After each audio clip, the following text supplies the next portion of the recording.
Okay, so we will have just quick recap, whatever we discussed, and then probably we will just start continuing what we have to build today. So yesterday, this is the, where is the wireframe? Okay, so this is something what we discussed yesterday. So the problem statement, what we had, that we are going to build a freight management project. The design is something like where the application is going to send some orders information. Once we receive the order information in the cloud integration, we are going to call warehouse code application. Warehouse code application is going to generate a warehouse code, and once we receive the warehouse code in CI, based on the warehouse code we will decide the orders is pertaining for which particular location. So we were supposed to hit two different SFTP based on the warehouse code. Okay, so now for this warehouse code generation application was generating the warehouse code based on the address information. This address information is coming part of the feed. So the actual payload which we are expecting is in the SOAP format. So this is what we are expected to get from the source. So within this payload, we are having one address section. Based on this address section, the warehouse code is generated. So this address section is being transformed at the target. When I say target means I am referring to this warehouse code application. This warehouse code application is taking this address, and based on this address, it's generating the warehouse code. So the logic for generating the warehouse code which they have implemented is they are taking first characters. First, they are splitting this entire string after comma and taking the very first character and starting with the prefixes WC, WC 1P B, like that it will generate the warehouse code. So based on this warehouse code we are deciding to which location we have to go. So we tested this before we started started designing. We first tested this endpoint using SOAP UI.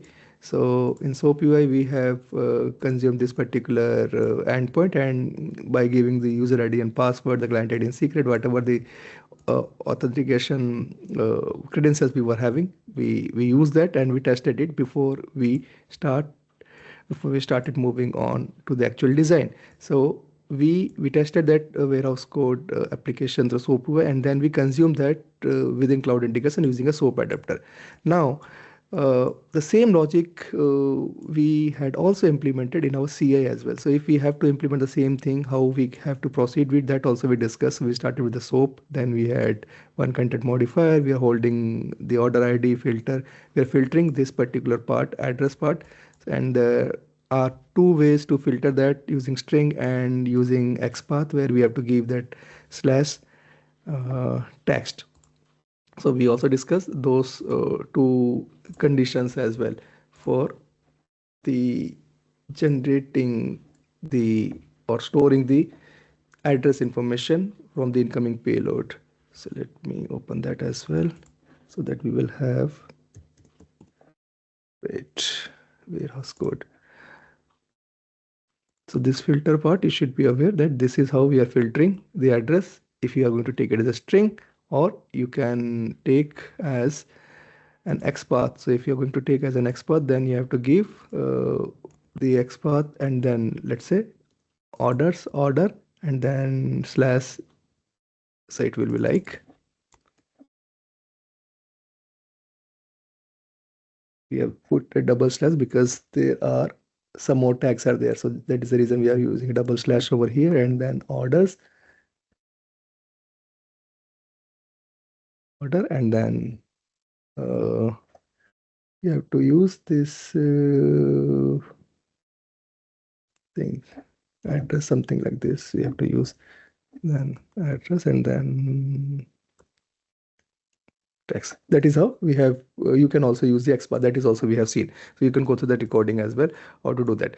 Now once we have this address information, we have put one Groovy script, and that Groovy script is actually generating the warehouse code in a body, and then we are returning back the final body.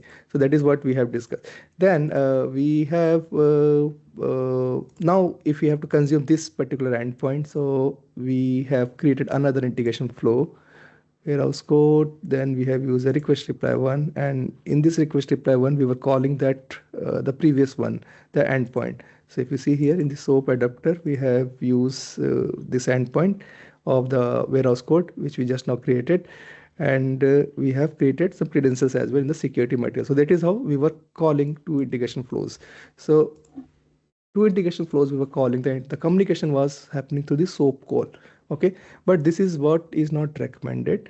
But I just showed you if we have to implement something in the similar manner in our cloud integration, how to do that. So that we have built and we have understood the design, and then we also consume that using SOAP adapter.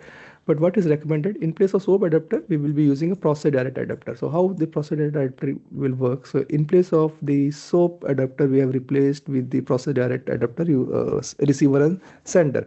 So the warehouse code, the first one, this warehouse code, this SOAP will be replaced with the process direct adapter, and here as well the receiver SOAP will be changed to the process direct adapter. So what will happen, the name of the process direct adapter will be interlinked so that it can internally communicate. So, and this is what is recommended even in the standard contents where the enhancement options are there by SAP.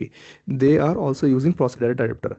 So before process direct adapter, the communication was happening through SOAP or HTTP adapters. So but as a best practice, if we have to give some list of best practices which you have to implement, then you have to mention that process direct adapter we have to use for the internal communication, so that we should be aware. So we also saw that using by connecting to process direct adapter. So what we did, so in place of SOAP we have created two more flows.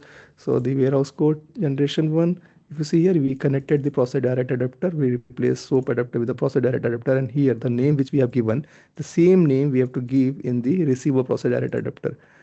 And if you see here in the receiver process direct adapter here, so the moment you hit this endpoint, the starting point is now the SOAP endpoint. So if I hit this endpoint, if I go to the deployment, if I hit this endpoint, what will happen? It is internally going to call. We will just see the logs of yesterday so that we can understand last 24 hours. So if I go to this and if I go to the correlation ID, so you can see this is the main sender flow. So when it is calling, it is internally calling another integration flow, that process direct as well. So these are the internal communication is happening through the process direct adapter. So that is what we discussed, and post that the final design which we have to build today, we worked in designing a discussion around this. So now today we will be working on this particular bottom section.